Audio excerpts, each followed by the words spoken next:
E3, a show in which the future of gaming pretends to be in the present, it is in the past.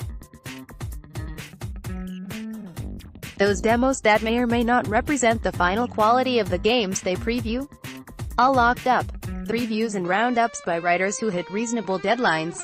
Published. And then there's me, straggling along. I did see some games. I'd like to tell you about them, okay? Sunday's games: Super Smash Bros. Ultimate, Super Smash Bros. Ultimate. Screenshot, Nintendo. This was the first game one saw at E3, in secret, a couple of days before the show began. But I don't play Smash, I told the Nintendo person who tried to help me along. I decided to play Ridley, minimizing my Smash ignorance by playing a character no one else knows how to play. Against other reporters, even with this advantage, I fared not that well. Thankfully, far more Smash-savvy Kotaku writers reported on this preview event too. Jump Force, screenshot, Bandai Namco. I'm only on item 2 and already I'm rethinking my decision to describe these games in the order I saw them, because here again I must plead ignorance. Not only do I not play Smash, I prefer single-player games, folks, but I'm not an anime person. But I know how Kotaku staffers and readers feel about Naruto and like characters whose names I know from seeing them exclaimed in our group chat during the Jump Force trailer debut, so as soon as I spotted this game at an Xbox One showcase, I beelined to it. I am, after all, the Kotaku reader's humble servant. I found a Namco rep to play it for me, filmed it with my iPhone, no direct feed allowed, zapped the footage back to HQ and left the anime experts of Kotaku to judge if this 3-on-3 anime fighting game lives up to the hype promised by the famous fighters it features. Generation Zero. This is not the best shot for showing the humans versus robots shooter action in Generation Zero, but it is a shot that I requested from the studio because I thought it'd be fun to show everyone what it looks like to wield a boombox in a first-person shooter.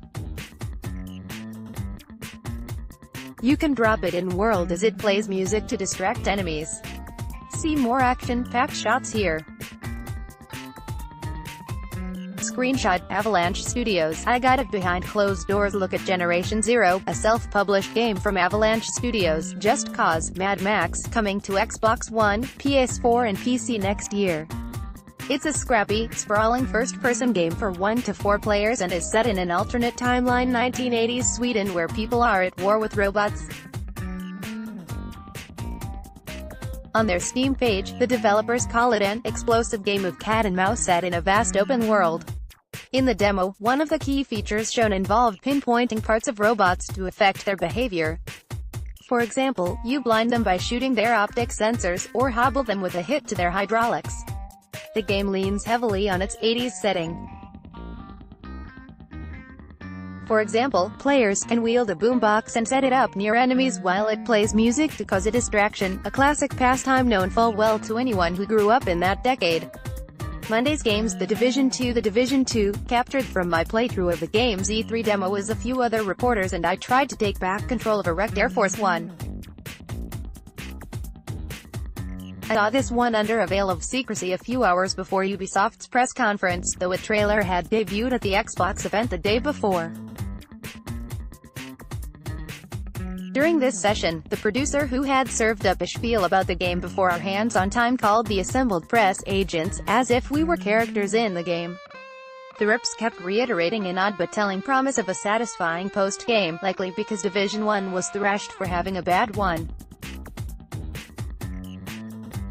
I played an enjoyable and refreshingly colorful mission near a crashed Air Force One in co-op with 3 other reporters, an experience made all the more delightful when 2 of them, on headsets, realized that, for once, neither was the lone woman in a preview session like this.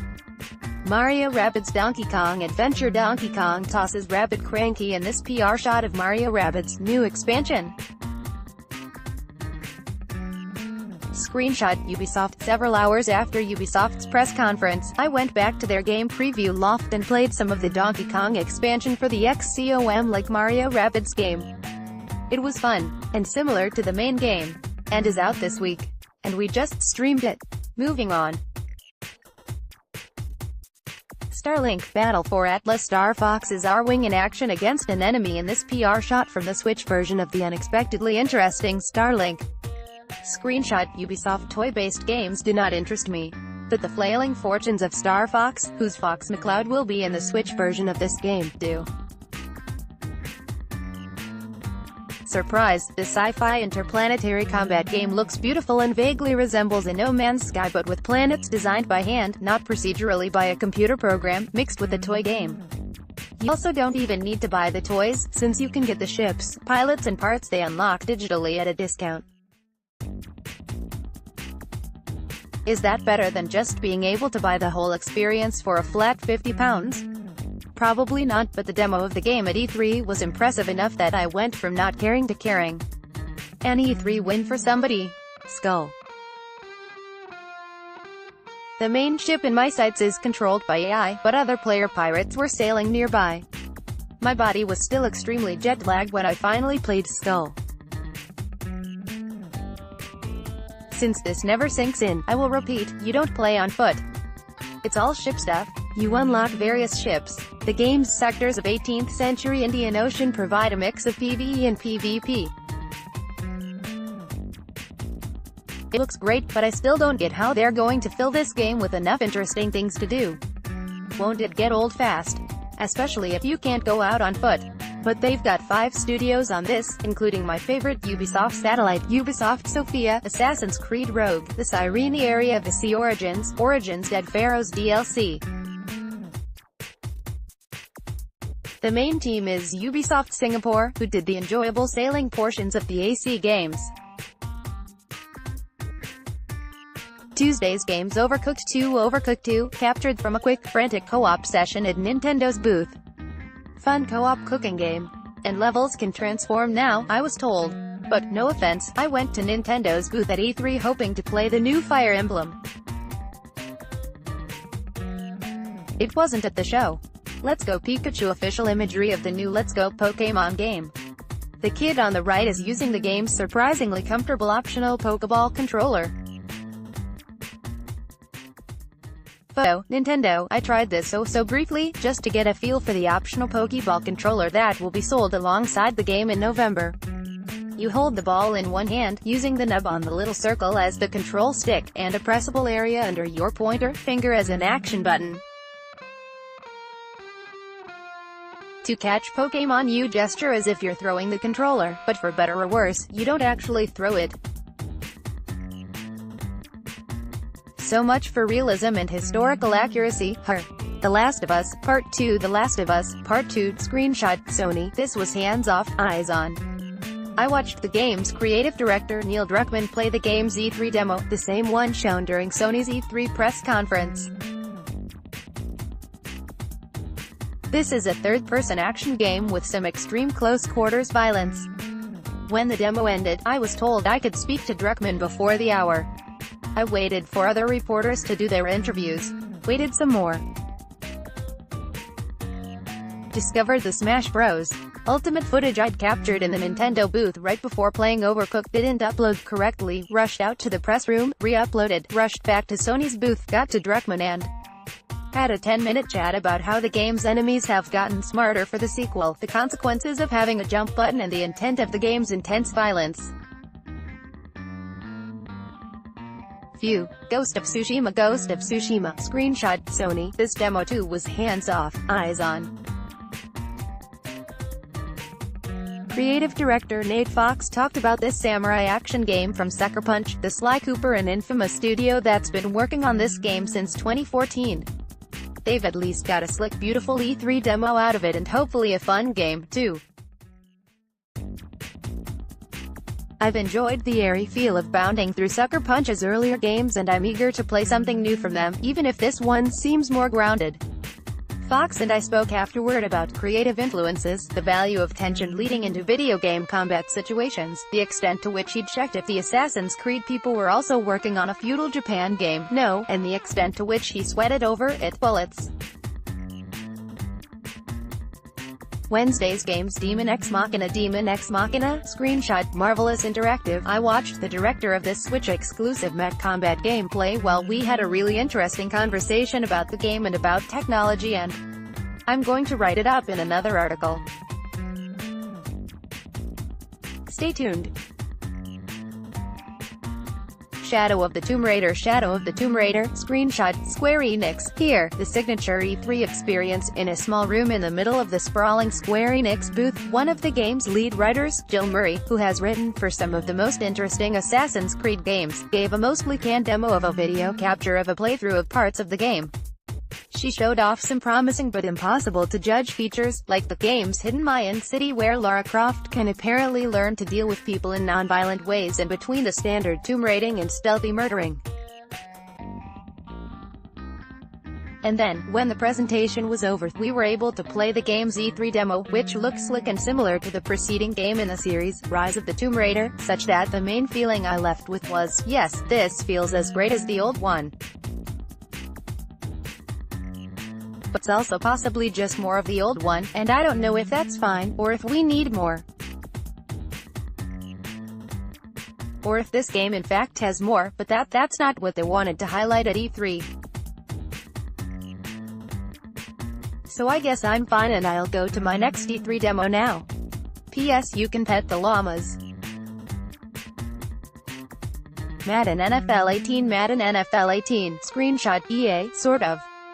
This game was one of two games in a room at the very chill and largely game-free Take-Two Interactive booth. And, yes, I know it's a game from last year and from another publisher. Take that up with Take-Two. The King's Bird. The King's Bird. Screenshot. Serenity Forge. In the evening, I attended the Indie Mix event, which usually showcases a batch of upcoming games from small and self-publishers and offers a nice flip side to the big-budget games that dominate the show.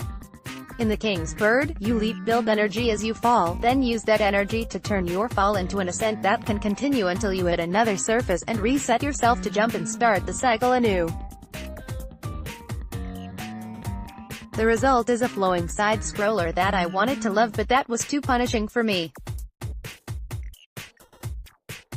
Everything is going to be okay. Everything is going to be okay.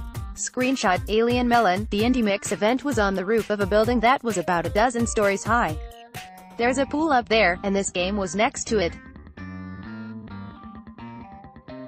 Everything is Going to Be Okay is a collection of partially interactive vignettes about coping with difficulty, most all featuring an odd rabbit-like creature to whom some very bad things happen. Not the easiest game to grasp after a long day of E3. It's out on itch.io, and you don't even have to play it on a roof or near a pool or while sleep-deprived from covering E3. Bad North. Screenshot. Plausible concept. I watched but did not play this minimalist real-time strategy game that wowed me when it showed up in a Nintendo Direct. Bad North looks so cool and it's out later this summer on Switch, other consoles, PC and mobile. Sable. Screenshot. Shedworks. I lingered in front of Bad North just long enough for its publisher to encourage me to watch a trailer for another game they're putting out. He brought it up on his phone, and once I looked suitably impressed, he smoothly mentioned that he had a build of the game on a laptop hidden behind the setup for Bad North. Sable is an upcoming console and PC indie game with art in the style of the great French comic book artist Moebius. What I played was enchanting and non-violent, with the protagonist riding her futuristic hover bike through a desert and into a temple, where I solved some puzzles. The game's performance was very rough, but that's no red flag for an indie being made by a team of only 2 full-timers and not slated for release for at least another year. Where the Bees Make Honey. I watched a Sony publishing guy try to figure out a level of Where the Bees Make Honey, an isometric puzzle game that's all about rotating levels so that shifts in perspective make new passageways available. You'll get this better by watching a trailer. Anyway, I got through the level that stumped the Sony man. Yay me. I'm a sucker for perspective games like Super Paper Mario, Fez and more, so I'd love to play more of this once it is out. What the golf? A super hot-inspired level from What the Golf. What the Golf is a barrage of golf-inspired challenges slated for a PC release later this summer. You try to shoot a ball into a hole. Then you try to shoot a golfer into a hole. Then you shoot a skidding car around like it's a golf ball. It got weirder and weirder and more fun, until I got to the level inspired by the game Super Hot and just kept failing. In Super Hot, when you move, the people shooting bullets at you move as do the bullets they're firing at you. Stay still and everything freezes. In this game's Super Hot level, when you set the ball in motion, bullets being fired at your ball also move toward it. It was tough, I was tired, and after playing it I wrapped up at Mix and called it a night. Thursday's game's Hitman 2 captured from my playthrough of the game's E3 demo.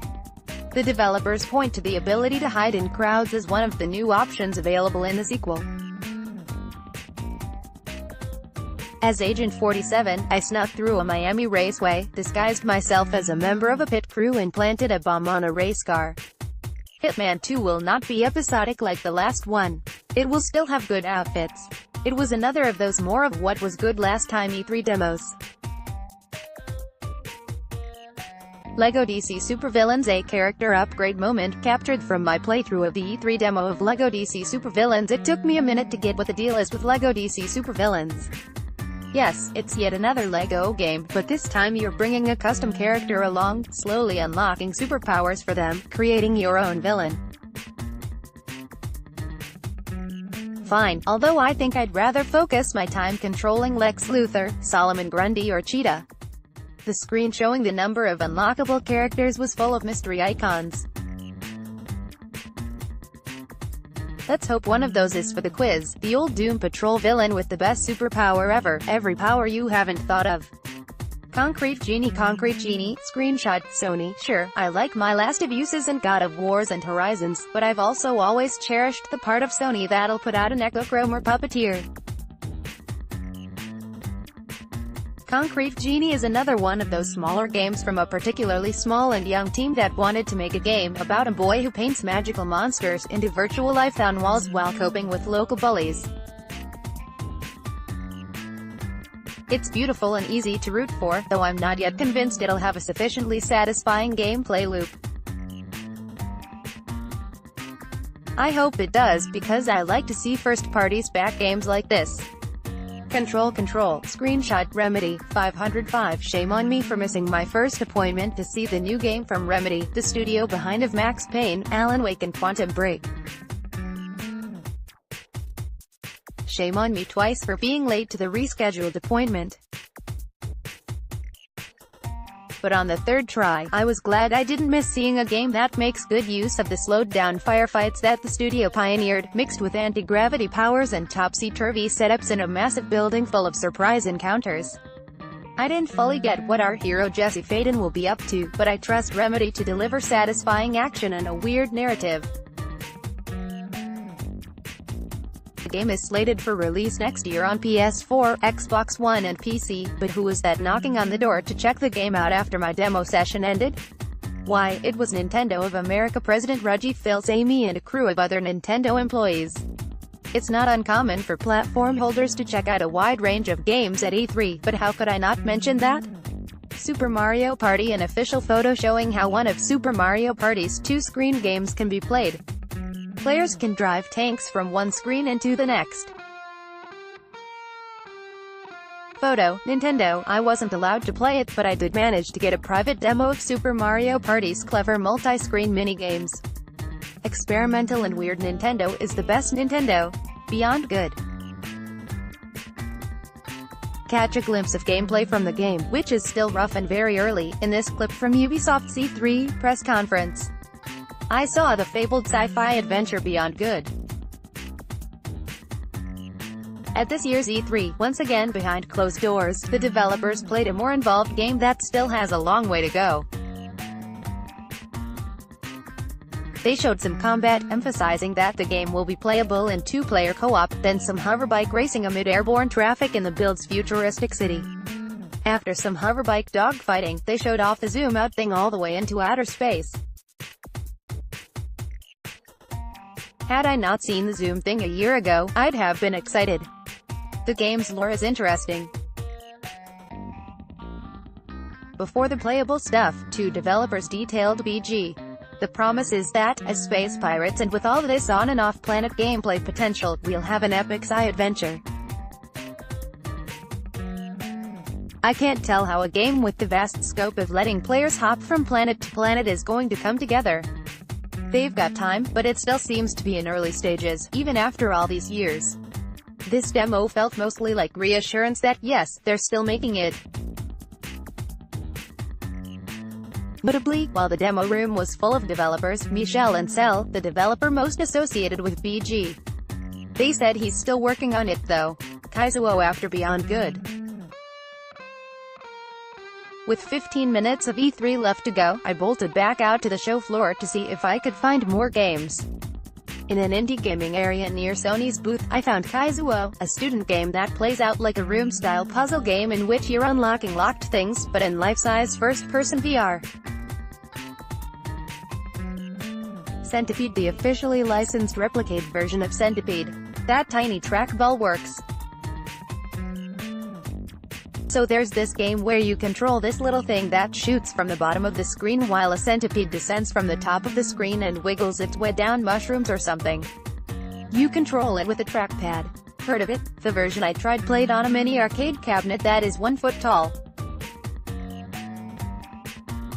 Bonus, Assassin's Creed Odyssey as captured from my playthrough of the game's E3 demo.